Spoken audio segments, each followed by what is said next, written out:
Driverly.com, unlimited drama series. Every Sunday she visited her grandmother's grave. Catherine made it sound sacred, this weekly pilgrimage to honor family tradition. 2 hours of remembrance, she called it. I admired her devotion to the elderly woman who raised her after her parents passed in that car accident when she was 12. It keeps me grounded, Danny, she'd say, adjusting her makeup in the hallway mirror before leaving. Granny always knew what to say when life got complicated. Catherine would dress nicely for these visits, never funeral attire, but respectful clothes that somehow managed to accentuate every curve. Her Sunday cemetery outfit consisted of a fitted black dress, low heels, and that perfume I bought her for our anniversary. She'd return home glowing, relaxed, peaceful, in a way that made me slightly envious of her grandmother's lingering influence. "How was the cemetery today?" I'd ask. Same question every week. "Peaceful," she'd reply, kissing my cheek. "I always feel better after visiting Granny. She had such wisdom." The routine continued for months. Catherine's Sunday devotion became as predictable as church bells or weekend football.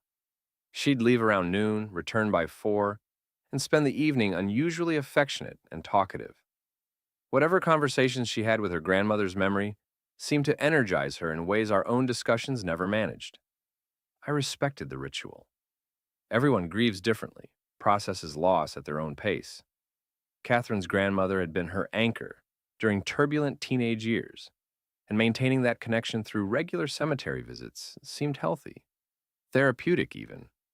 The woman deserved such devoted remembrance. The detail that changed everything came to me on a Tuesday morning while organizing our filing cabinet. Catherine had asked me to find our marriage certificate for some insurance paperwork, and I was digging through folders of important documents when I found Granny's cremation receipt. Cremation receipt? Not burial arrangements. Not cemetery plot information. A receipt for cremation services dated 3 years ago, with my signature as witness. I remembered that day clearly now. Catherine had been too emotional to handle the arrangements, so I'd driven to the crematory, signed the papers, and personally scattered Granny's ashes off Miller's Pier at sunset, just as she'd requested in her will. No grave existed. No headstone marked her resting place. No cemetery contained her remains. Catherine's weekly pilgrimage honored a location that didn't exist. I sat in our kitchen, staring at that cremation receipt, feeling my understanding of reality shift sideways. Where exactly had my wife been spending her Sunday afternoons? What kind of remembrance required 2 hours at a non-existent grave? The questions multiplied faster than I could process them. Catherine's post-cemetery glow took on different meaning. Her Sunday afternoon energy, her increased affection, her peaceful demeanor. None of it connected to grandmother's memory anymore. Something else was making my wife happy on Sunday afternoons. Something that required careful grooming, expensive perfume, and elaborate deception. I decided to find out what. Following your wife requires planning. Catherine knew my truck, recognized my usual routes, and would immediately suspect surveillance if I handled this carelessly. So I borrowed my business partner's Honda, generic gray sedan that blended into traffic, and positioned myself 3 blocks from our house the following Sunday morning. Catherine emerged at 11:50, right on schedule. She'd chosen the navy blue dress today, the one that made her look 5 years younger. Her makeup was perfect, hairstyled like she was attending a business meeting rather than visiting a cemetery. She carried her small purse and a bouquet of flowers from the grocery store. I followed at a distance, staying 2 cars back, taking note of her route. She drove past Riverside Cemetery, where most of our neighbors' relatives rested. She continued past Memorial Gardens, the newer facility with the elaborate monuments. She bypassed Hillcrest, the Catholic cemetery, where her childhood friend's grandparents were buried. Instead, Catherine navigated toward Maple Street, the area near downtown, where young professionals rented apartments in converted Victorian houses. She parked outside Willowbrook Commons, a modest complex with external staircases and individual unit entrances. The kind of place where recent college graduates lived while saving money for house down payments. Catherine didn't hesitate. She walked directly to apartment 2B, knocked twice, and waited. The door opened, revealing a man I recognized from Catherine's workplace Christmas party. Tom something. Late 20s, athletic build, the guy who'd complimented Catherine's dress while I stood right beside her, holding her coat. Tom smiled when he saw Catherine. Not the polite smile you'd give a casual acquaintance, but the intimate expression reserved for someone you know well. Very well. Catherine stepped inside without invitation, clearly familiar with the apartment's layout. The door closed behind them. I sat in that borrowed Honda for 4 hours, watching apartment 2B's windows, documenting everything in a small notebook. Catherine's car remained parked outside. No movement from the apartment. No sign of the profound grief counseling that supposedly occurred during these Sunday visits. At 4:15, Catherine emerged. Her hair was slightly mussed, makeup touched up, but not quite perfect anymore. She walked to her car with that same peaceful, satisfied expression I'd been admiring for months. The glow I'd attributed to spiritual communion with her grandmother's memory. Tom appeared briefly in his doorway, watching Catherine leave. He was wearing a bathrobe. At 4:15 on a Sunday afternoon, after hosting my wife for 4 hours of cemetery remembrance. Catherine drove home, taking her usual route, probably rehearsing her usual responses to my usual questions. I followed at a distance, my mind processing the implications of what I'd witnessed. The cremation receipt, the non-existent grave, the apartment visits, the lies wrapped in sacred family tradition. She arrived home 3 minutes before me, enough time to check her appearance in the hallway mirror and assume her post-cemetery pose of peaceful reflection. I entered through the garage, acting normal, pretending I'd spent the afternoon watching football and organizing my workshop. "How is the cemetery today?" I asked. Same question as always. "Peaceful," Catherine replied, kissing my cheek with lips that tasted like someone else's coffee. I always feel better after visiting Granny. She had such wisdom. The performance was flawless, practiced, refined through months of repetition.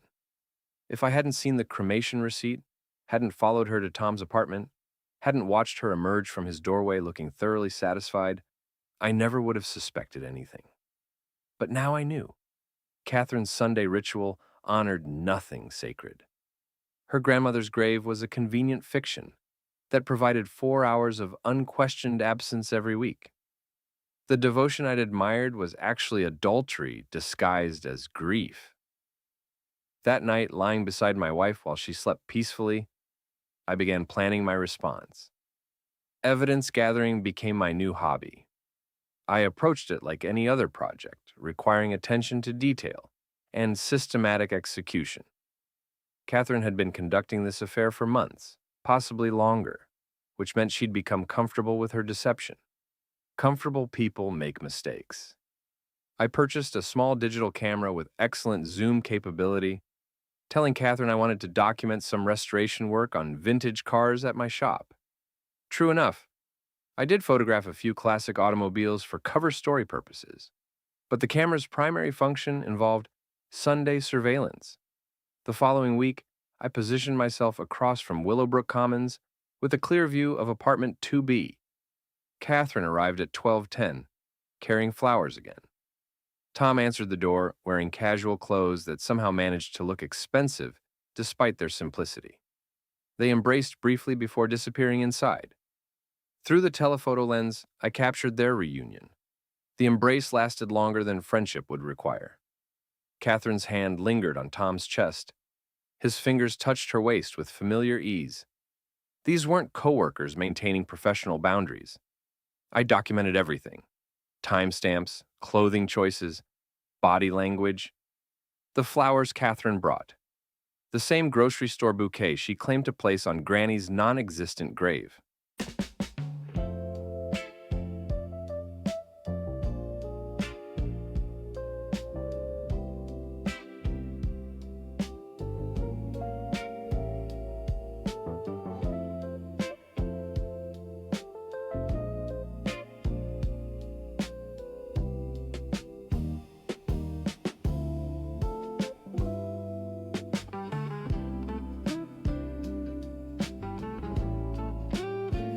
Apparently, Tom appreciated fresh flowers in his apartment, while he entertained married women on Sunday afternoons.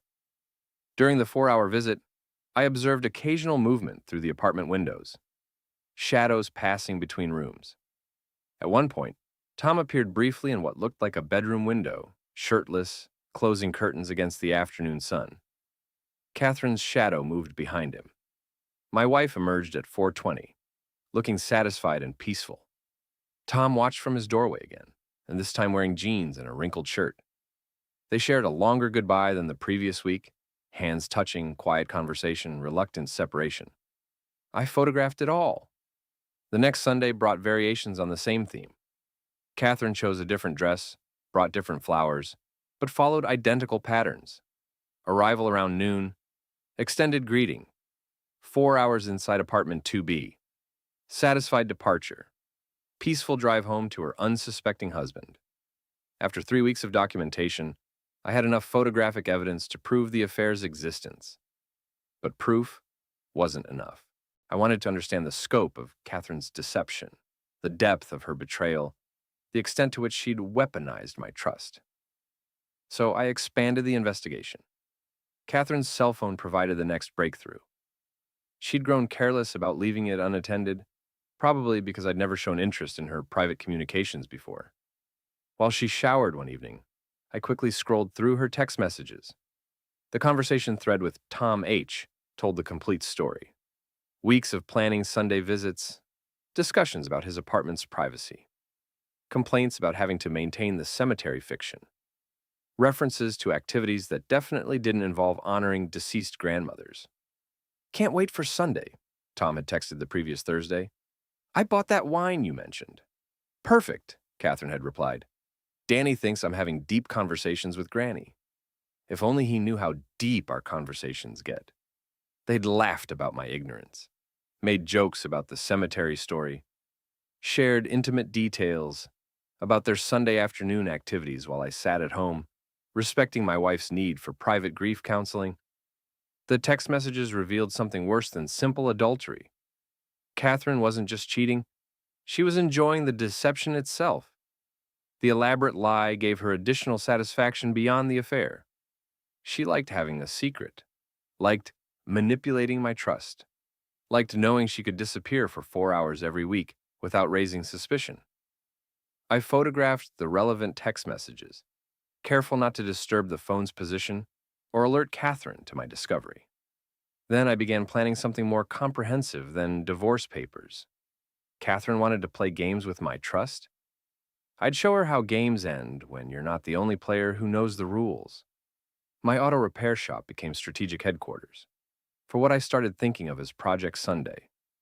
The garage provided privacy, tools, and legitimate reasons to stay late without arousing Catherine's suspicion.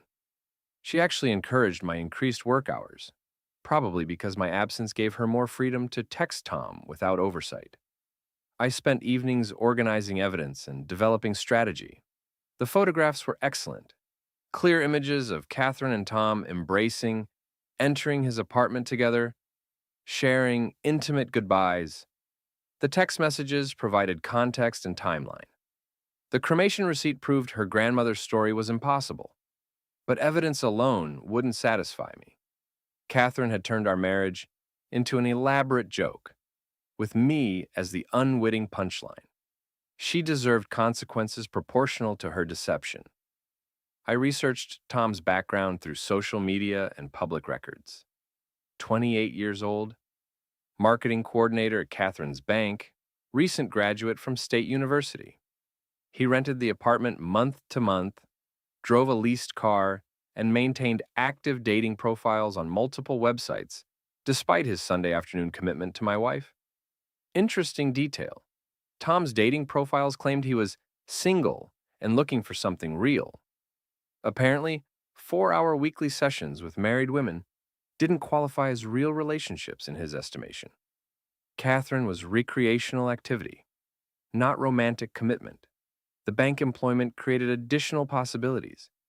Catherine worked in human resources, Tom in marketing. Office relationships required disclosure to management, especially when they involve potential conflicts of interest. Married employees conducting affairs with unmarried colleagues definitely qualified as conflicts requiring official documentation. I called the bank's main number and asked about employee relationship policies. The receptionist transferred me to compliance, where a helpful representative explained their strict guidelines regarding romantic relationships between staff members. All such relationships required immediate disclosure to human resources and management approval to continue employment in the same facility. We take these policies very seriously, the compliance officer explained. Undisclosed relationships can create liability issues, particularly when one party supervises or influences the other's work assignments. Catherine supervised several departments, including marketing. Tom reported to managers who reported to Catherine. Their relationship violated multiple bank policies, none of which had been disclosed according to the compliance officer's records. If you're aware of an undisclosed relationship, the officer continued, we encourage reporting it through our anonymous ethics hotline. We investigate all reports thoroughly and take appropriate action to maintain workplace integrity. I thanked her for the information and hung up, adding workplace consequences to Catherine. He just gave me a massage, that's it! A massage? With I Miss Your Body after? Watch more on Grammarly.com. Catherine's growing list of problems. The plan crystallized over several late evenings in my garage. Catherine had constructed an elaborate deception that touched multiple aspects of her life: marriage, family history, workplace ethics, and personal integrity. Her downfall should be equally comprehensive. I wouldn't just expose the affair. I'd dismantle the entire structure of lies she'd built around it, piece by carefully documented piece, until everyone who mattered understood exactly what kind of person Catherine really was. The beauty of my approach lay in its simplicity. I wouldn't have to fabricate anything, manipulate evidence, or resort to illegal activities. Catherine had already done the work for me. I just needed to ensure the right people saw what she'd accomplished. Starting with her sister Jennifer, who lived 2 towns over and called every Tuesday evening to check on Catherine's emotional well-being. Jennifer always asked about the cemetery visits, expressing admiration for Catherine's devotion to family tradition. It's so important to maintain those connections, Jennifer would say during their weekly conversations. Granny would be proud of how you honor her memory. Jennifer deserved to know how Catherine was actually honoring their grandmother's memory, along with Catherine's co-workers, supervisors, and the husband who'd been funding her Sunday afternoon activities without realizing it. I chose Tuesday evening for the first revelation, timing it to coincide with Jennifer's weekly call. Catherine was in the kitchen preparing dinner when her phone rang, and she answered with her usual cheerful greeting. "Hi, Jen. How was your week?" I waited until they'd covered the standard topics, work, weather, weekend plans, before walking into the kitchen with a manila envelope. "Catherine," I said calmly, "we need to discuss your Sunday cemetery visits." She looked confused, phone still pressed to her ear. "Danny, I'm talking to Jennifer. Can this wait?" "Actually, Jennifer should hear this too." I opened the envelope and spread photographs across the kitchen counter.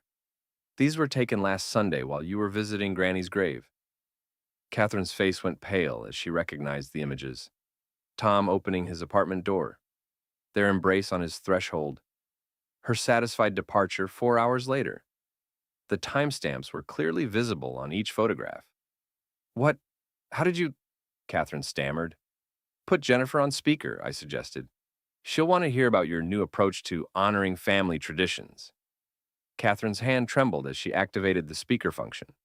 Jennifer's voice filled the kitchen, concerned and confused. "Catherine, what's happening? Danny, what photographs?" I picked up the cremation receipt and held it where Catherine could see. "Jennifer, did you know your grandmother was cremated?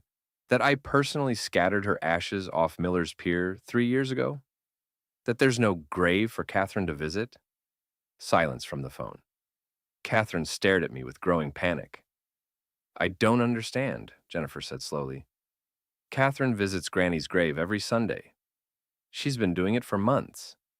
"She visits someone," Bus I agreed, indicating the photographs.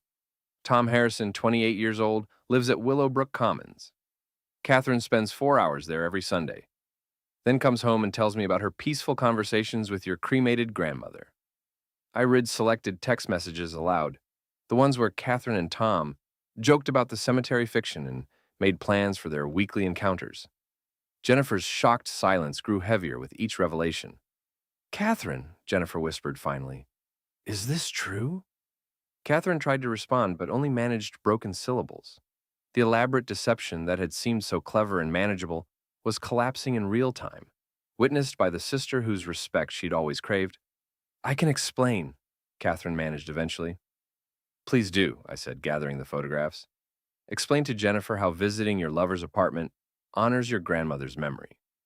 Explain how lying to your husband about sacred family traditions demonstrates the values Granny taught you.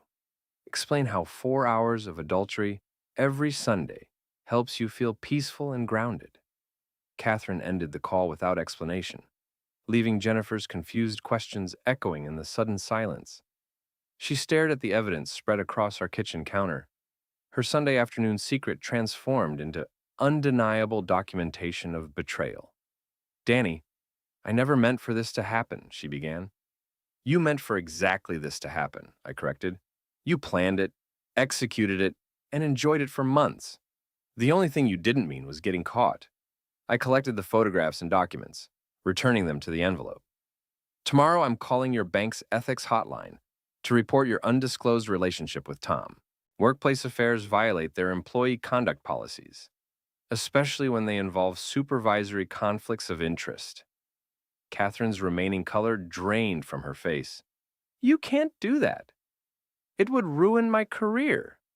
"You've already ruined your career," I pointed out. "I'm just ensuring your employers have accurate information about their human resources manager's approach to ethical conduct." The next morning, I made the promised call to the bank's anonymous ethics hotline, providing Tom's name, Catherine's position, and general timeline of their relationship. The compliance officer assured me they would investigate thoroughly and take appropriate action. Catherine left for work that morning, not knowing her professional life was about to become as complicated as her personal life had become the previous evening. The bank's investigation moved faster than I'd anticipated. By Thursday afternoon, Catherine came home looking devastated, her usual professional composure completely shattered. "They suspended me," she announced, dropping her purse and keys on the hallway table, "pending investigation of ethics violations. Someone reported my relationship with Tom." I looked up from the newspaper I was reading, maintaining neutral expression. "What relationship with Tom?" "Don't pretend you don't know," Catherine snapped. "You're the one who reported us. They questioned both of us separately, showed us documentation of policy violations, asked about supervision conflicts, and undisclosed romantic relationships." "Sounds thorough," I observed. "Banks take compliance seriously." Catherine slumped into her chair, looking older than I'd seen her since her grandmother's actual funeral. "They're reviewing all my personnel decisions involving Tom's department, looking for favoritism, inappropriate influence, conflicts of interest. My supervisor said this could result in termination." "Probably should have disclosed the relationship when it started," I suggested. "Most companies have policies about these situations." "It wasn't supposed to become serious," Catherine said quietly. "It was just, I don't know, something different, exciting. You and I had gotten so routine, so predictable. Tom made me feel young again." "Young enough to lie about visiting your grandmother's grave?" Catherine flinched. "That was stupid. I know it was stupid. But I needed some story that would give me regular time away without questions. The cemetery seemed respectful, something you'd never want to interfere with. So you weaponized my respect for your grief," I summarized. "Used my sympathy for your loss as cover for adultery. Made me an accomplice in my own betrayal. I never meant to hurt you, Danny. You meant to deceive me indefinitely," I corrected. "The hurt was inevitable once the deception became unsustainable, which it was always going to become, eventually." My phone buzzed with a text message. Jennifer, asking if I could call when Catherine wasn't around. She'd been trying to process Tuesday evening's revelations and had questions about our marriage, Catherine's behavior, and what I planned to do next. "Your sister wants to talk," I told Catherine, showing her the message. "She's having trouble understanding how you turned family tradition into adultery cover story." Catherine buried her face in her hands. "Jennifer thinks I've disrespected Granny's memory. She's furious about the lies, about using our grandmother's death as deception tool. She says I've betrayed everything our family stands for. Have you? I don't know anymore, Catherine whispered. Everything seems so clear when it was just Sunday afternoons with Tom. Now it's all falling apart. My job, my marriage, my relationship with Jennifer. Tom won't even return my calls since the bank investigation started. Tom's protecting himself, I explained. He's 28, unmarried, no dependents. He can find another job, another apartment, another married woman to entertain on Sunday afternoons. You're the one with everything to lose. Catherine looked up at me with desperate eyes. Is there any way to fix this? Any possibility of working through it? I considered her question seriously, weighing months of elaborate deception against years of marriage, Sunday afternoon betrayals against shared history and mutual investment. You turned our marriage into a joke, I said finally. Made me the punchline of a story I didn't even know was being told. Used my trust as a weapon against me. Created an entire fictional narrative about honoring your grandmother while you were actually dishonoring our wedding vows. I know all of that. The cemetery story wasn't just a convenient lie, Catherine. It was psychological manipulation, designed to make me feel guilty for questioning your absences. You didn't just cheat on me. You made me complicit in my own humiliation. Catherine started crying, quiet tears that might have moved me a few weeks earlier before I'd learned how thoroughly she'd been deceiving me. I can't get past the calculation involved, I continued. The planning, the text messages joking about my ignorance, the satisfaction you took in maintaining the deception. This wasn't a moment of weakness or a mistake that got out of hand. This was a sustained campaign of betrayal disguised as family devotion. So there's no chance? There's divorce papers, I said. I filed them yesterday. You'll be served tomorrow morning. The divorce proceedings moved smoothly once Catherine's lawyer reviewed the evidence. The photographs, text messages, and documented timeline of deception made contested proceedings pointless. Catherine's suspended employment status and uncertain career prospects further complicated her negotiating position. Tom lost his job at the bank, as expected. The investigation revealed multiple policy violations and confirmed the supervisory conflict of interest that made their relationship problematic for workplace integrity. He moved out of Willowbrook Commons within 2 weeks, probably returning to his parents' house while searching for employment in a different city. Catherine's suspension became termination once the bank completed its review. Her personnel decisions involving Tom's department showed clear favoritism, including approved vacation requests that coincided with their Sunday afternoon schedule and performance evaluations that exceeded standard criteria for his experience level.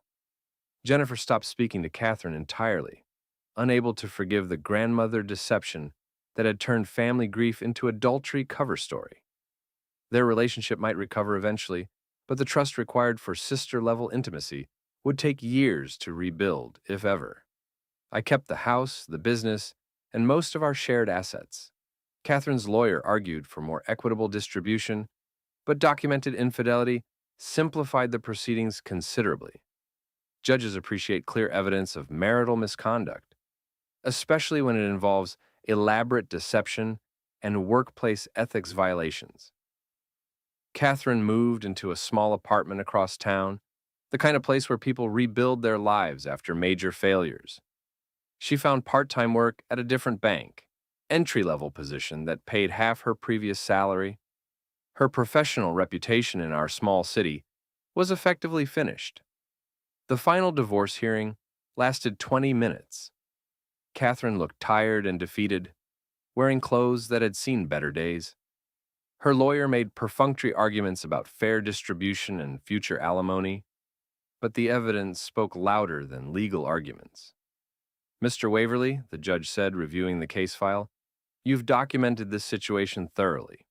The court finds clear evidence of marital misconduct involving sustained deception and adultery. The dissolution terms you've proposed are reasonable given the circumstances. Catherine signed the papers without looking at me. We'd barely spoken since the evening I'd revealed her Sunday afternoon activities to Jennifer. There wasn't much left to discuss once the lies were exposed and the consequences played out. Walking out of the courthouse, I felt something like closure. Not satisfaction exactly, but completion. Catherine had constructed an elaborate deception that touched every aspect of our shared life. And that deception had ultimately consumed everything she'd tried to protect. The cemetery visits had ended, obviously. No more Sunday afternoon pilgrimages to honor non-existent graves. No more peaceful returns home after 4 hours of adultery disguised as family devotion. No more sacred traditions that were actually elaborate lies designed to weaponize trust and sympathy. Catherine's grandmother really had been a wise woman, according to family stories. She'd raised Catherine and Jennifer with strong values about honesty, commitment, and respect for family bonds. If Granny could have seen how Catherine honored her memory, the old woman would have been heartbroken. But Granny was cremated, her ashes scattered at sea, her memory preserved in legitimate ways that didn't require deception or betrayal. She deserved better than being transformed into a cover story for adultery. I drove home to the house that was now entirely mine, thinking about Sunday afternoons and how I'd spend them going forward. Maybe I'd visit some actual cemeteries, pay respects to people who'd actually lived and passed and deserved remembrance. Maybe I'd find new routines that didn't involve elaborate deceptions or weaponized trust. Catherine's Sunday ritual was finally over. Her grandmother could rest in peace, knowing the lies told in her name had been exposed, and the person who dishonored her memory had faced appropriate consequences. Some traditions deserve respect. Others deserve exactly what they get when the truth comes out. The last grave Catherine visited belonged to our marriage, and unlike her grandmother, that one was definitely buried.